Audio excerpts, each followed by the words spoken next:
భారత communist party long live CPI long live CPI capitalism హప్ socialism down capitalism మెరుపులోన మెరుపుంది పోరాడే శక్తి ఉంది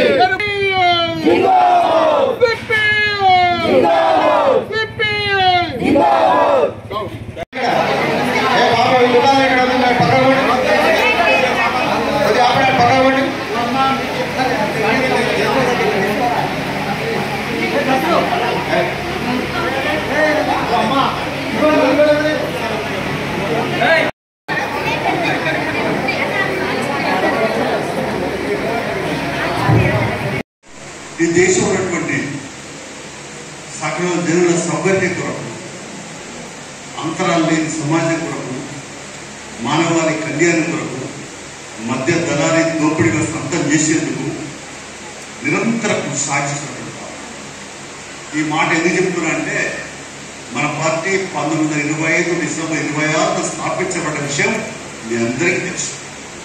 ఇప్పటికి ఎన్ని సంవత్సరాలు అవుతుంది? 99 సంవత్సరాలు. అంటే మన డిసెంబర్ 20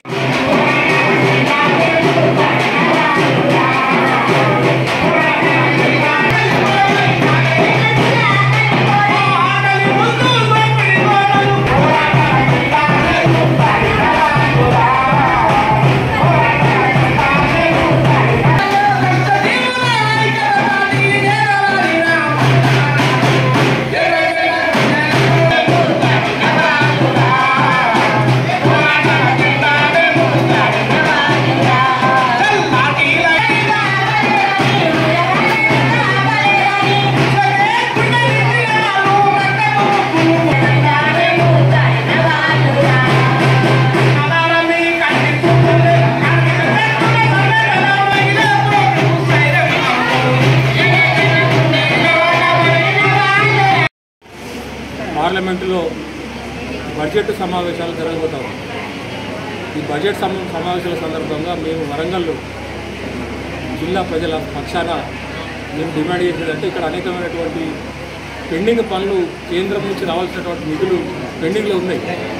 రైల్వేకు సంబంధించినటువంటి పరిశ్రమకు కేటాయింపులు కానీ, మామూలు ఎయిర్పోర్టుకు సంబంధించినటువంటి దానికి సంబంధించిన కేటాయింపులు కానీ, మన గిరిజన విశ్వవిద్యాలయానికి సంబంధించిన కేటాయింపులు కానీ, మన బయ్యారం ఉక్కు పరిశ్రమకు సంబంధించినటువంటి కానీ, ఉమ్మడి వరంగల్ జిల్లాకు సంబంధించిన అనేక సమస్యలు కేంద్రం దగ్గర పెండింగ్లో ఉన్నాయి. తెలంగాణ ప్రజలు 8 మంది ఎంపీలను బీజేపీ వాళ్ళని గెలిపించారు, 2 మంత్రులు ఉన్నారు. అందువల్ల మేము డిమాండ్ చేసిందంటే, ఈ బడ్జెట్ సమావేశాల్లో ఉమ్మడి వరంగల్ జిల్లాకు న్యాయం జరగాలి, తెలంగాణకు న్యాయం జరగాలి, అధిక నిధులు కేటాయించాలి. నిధులు కేటాయించకపోతే తెలంగాణ ప్రజల పక్షాన, వరంగల్ ఉమ్మడి జిల్లా ప్రజల పక్షాన కేంద్ర ప్రభుత్వం మీద మరి పోరాటాలు తప్పవని చెప్పి ఈ కేంద్ర ప్రభుత్వం మీద హెచ్చరిక చేస్తూ ఇప్పటికైనా ఈ బడ్జెట్లో అధిక నిధులు వరంగల్ జిల్లాకు కేటాయించాలని చెప్పి మేము డిమాండ్ చేస్తాం. ఈరోజు వరంగల్ జిల్లా స్థాయి శిక్షణ శిబిరాలు, రాజకీయ శిక్షణ శిబిరాల్లో ఈ శిక్షణ శిబిరాలు ప్రారంభించడానికి రావడం జరిగింది. ప్రధానంగా ఈ దేశంలో వామపక్ష, ప్రజాతంత్ర, ప్రగతిశీల శక్తుల బలోపేతానికి కమ్యూనిస్ట్ పార్టీ అందరినీ సమన్వయపరచడానికి విశేష కృషి సాగిస్తున్నది.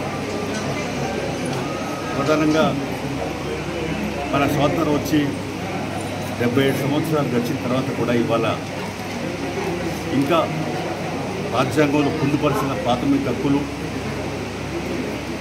మౌలిక సదుపాయాలు ఇలాంటివి కూడా ప్రజలకు అందట్లేదు, అది చెందట్లేదు. డాక్టర్ బిఆర్ అంబేద్కర్ రచించిన రాజ్యాంగంలో పేర్కొన్నటువంటి కూడు, గుండ, నీట, విద్య, వైద్య సౌకర్యాలు ఇప్పటికి చెందట్లేదు. ప్రజాస్వామ్య ముసుగులో కార్పొరేటీకరణ, అంటే కార్పొరేట్ సంస్థల పరిపాలన సాగుతాం. ప్రభుత్వ రంగం ధ్వంసం అవుతా ఉంది, కార్పొరేట్ రంగం పెద్దపీట వేస్తూ ఉన్నాం. నరేంద్ర మోడీ ప్రధానమంత్రి అయిన తర్వాత మరింత ఓపెన్గా, నగ్నంగానే ప్రభుత్వ లాక్షకు అమ్మేసి, తక్కువ ధరకు అమ్మేసి కార్పొరేట్ సంస్థలు ఊడిగం చేస్తూ ఉన్నారు. ఓవైపున వ్యవసాయాన్ని 3 సాగు చట్టాలు తీసుకొచ్చి మరి భూమిని కూడా కార్పొరేట్కి అప్పచెప్పే ప్రయత్నం సరే రైతులకు వ్యతిరేకించి ఆపినారు. ఒక రకంగా మోడీకి చెంపెట్లాంటి కార్మికుల వ్యతిరేక విధానాలు చట్టాలు రద్దు చేసి 40 చట్టాలు 4 ఊళ్ళకి విభజన చేస్తున్నారు. సామాజిక న్యాయం లేదు. ఎస్సీలపైన మైనార్టీలపైన దాడులు పెరిగిపోతూ ఉన్నాయి. సంఘపరివార శక్తి పెరిగిపోతాయి. ఇది అంతా రాజ్యాంగంలో సెక్యులరిజానికి విరుద్ధమైనటువంటి చర్యలు, ప్రాథమిక హక్కులకు భంగాన్ని కలిగించే చర్యలు అని చెప్పడంలో ఆసక్తి లేదు. సరే మొన్న జరిగినటువంటి పార్లమెంట్ ఎన్నికలు మాత్రం ప్రజలు మరి మోడీకి చెక్కు పెట్టారు. అంటే ఎగిరేందుకు ముక్కు మోదాడేసినట్టుగా నువ్వు పిచ్చిపిచ్చిగా ప్రయత్నిస్తే నీ ఆటలు సాగు అని చెప్పేసి ఇతర పైన ఆధారపడే ప్రభుత్వాన్ని అందించారు.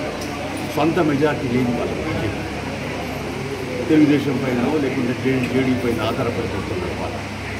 అందుకని ఇవాళ మరి మన దేశంలో ప్రజాస్వామ్యం ఓ రకంగా చేయాలని చెప్పాలంటే ఇది సరైన సమయం. ఇండియా కూటమి రాహుల్ గాంధీ ఇవాళ ప్రధాన ప్రతిపక్ష నాయకుడిగా బాధ్యత నిర్వర్తిస్తూ ఉన్నాడు. ఆయన పైన కాంగ్రెస్ పైన ప్రధాన బాధ్యత ఉంది. ఇవాళ దేశాన్ని కాపాడుకోవాలి, రక్షించుకోవాలి, దేశ భవిష్యత్ మనుగడని నిలబెట్టుకోవాలంటే మళ్ళీ ప్రజాస్వామ్యాన్ని కాపాడుకోవాలి, రాజ్యాంగాన్ని రక్షించుకోవాలా, సెక్యులరిజాన్ని నిలబెట్టుకోవాలా, ఈ వైపున అడుగుడేయాల అవసరం ఉంది. అయితే సమస్యలు కోపంగా ఉన్నాయి. అందుకనే ఇవాళ విభజన హామీగా అమలు కాలేదు. మన 2 ముఖ్యమంత్రుల సమావేశం జరిగిన హైదరాబాద్ మరి తూతు మంత్రాన్ని జరగకూడదు, బాధ్యతాయుతంగా జరగాల. బాధ్యతాయుతంగా మరి చంద్రబాబు నాయుడు ఎన్డీఏలో భాగస్వామ్యం ఉన్నందున మరి ఎక్కడ కూడా మోడీతో కొట్లాడి తెచ్చుకాడి ఆయన తెలంగాణలో కూడా టీడీపీ ఉంది కాబట్టి గతంలో ఉమ్మడి రాష్ట్రానికి ముఖ్యమంత్రిగా పనిచేసింది కాబట్టి ఈ ఆంధ్ర తెలంగాణ తేడా లేకుండా తెలుగు ప్రజల ప్రయోజనాలను కాపాడేందుకు చంద్రబాబు సీరియస్గా ప్రయత్నం చేయాలి. రేవంత్ రెడ్డి గారి యువకుడుగా మరి ఆయనతో కలిసి పనిచేసిన వాడుగా ఇక్కడ కూడా ఈ తెలంగాణ అభివృద్ధికి లేదా కేంద్రం నుంచి నిధులు రాబట్టడానికి లేదా కేంద్రం నుంచి విభజన హామీ రాబట్టడానికి కృషి చేయాలా. ఇవాళ తెలంగాణలో చూస్తే అంతా ఎడారిగానే కనపడుతుంది. వర్షాలు పడకపోతే ఇప్పుడు ఎక్కడికక్కడికి తాగడానికి నీళ్ళు లేక ఇబ్బంది వచ్చే పరిస్థితి వచ్చింది. అందుకని ఇప్పుడు సాగునీటి ప్రాజెక్టు వీటిపైన నిధులు బాగా కేటాయింపు చేయాలి.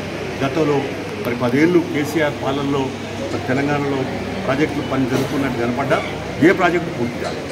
అంతా కాగితాల వరకు పరిమితమైంది, మాటల వరకు పరిమితమైంది. అలాగే భూమి సమస్యలు, ధరణి పోర్టల్ నేను ఎక్కడ చూసినా ఎంఆర్ఓ ఆఫీసర్ల తిప్పలకి కనపడతా ఉన్నారు. అన్ని సమస్యలే. ఇక అంతా మరి సర్వే నెంబర్ వారి సమగ్ర సవరణ చేయకుండా అది ఎక్కడక్కడ మరి బర్లను చెర్లదోలి మరి గుమ్మల బేరం చేసినట్టుగా ఈ ప్రయత్నం జరిగింది గతంలో. ఇప్పటికైనా ఈ ప్రభుత్వం అయినా ఆలోచన చేయాల్సిన అవసరం ఉంది. అలాగే ఈ ప్రభుత్వం ఇచ్చిన హామీలు సంబంధించి కూడా ఇళ్ల స్థలాలు, పక్కా ఇండ్లు, గృహలక్ష్మి, అలాగే రేషన్ కార్డులు, తర్వాత ఇంకా మరి పెన్షన్లు పెంచడం, రైతు భరోసా, రుణమాఫీ ఇవన్నీ చేస్తాం అంటున్నాం. అయితే వీటికి సంబంధించి ఒక రకంగా ప్రజల్లో ఆందోళన ఉన్నది. అయ్యో 6-7 మాసాలు గడిచిందనే బాధ ఉన్నది కాబట్టి తక్షణమే అమలు కొనుక్కోవాలి. ఇంకోవైపున మనం ఆలోచిస్తే అర్థమయ్యేది ఏంటంటే ప్రజాపాలన అందించాలి. ప్రజలకు అందుబాటులో ఉండేటువంటి మరి ప్రజా దర్బార్ నిర్వహించి ప్రజాపాలన అందించాల్సిన అవసరం ఉంది. అలాగే ఈ ఏదైతే పేదవాళ్ళకు ఇచ్చినటువంటి హామీలు ఉన్నాయో అవన్నీ అమలు కొనుక్కోవాలా, కార్యాచరణ రూపొందించుకోవాలా, నిధులు కేటాయింపు చేయాలా, భరోసా కల్పించాలా. ఇప్పటికి తక్షణమే అందరికీ 60 వాళ్ళకు పేదవాళ్ళకు ఈ ప్రభుత్వం అందుబాటులో ఉండి ఇచ్చిన హామీలు అమలు చేసుకోవాలని చెప్పి డిమాండ్ చేస్తున్నాం. లేని పక్షంలో మేము మళ్ళీ ప్రజల పక్షంగా ఉండి ప్రజా సమస్యల మీద ప్రజలు చైతన్యపరిచి ప్రజా ఉద్యమాలకు శ్రీకారం ఇస్తామని చెప్పి తెలియవచ్చు.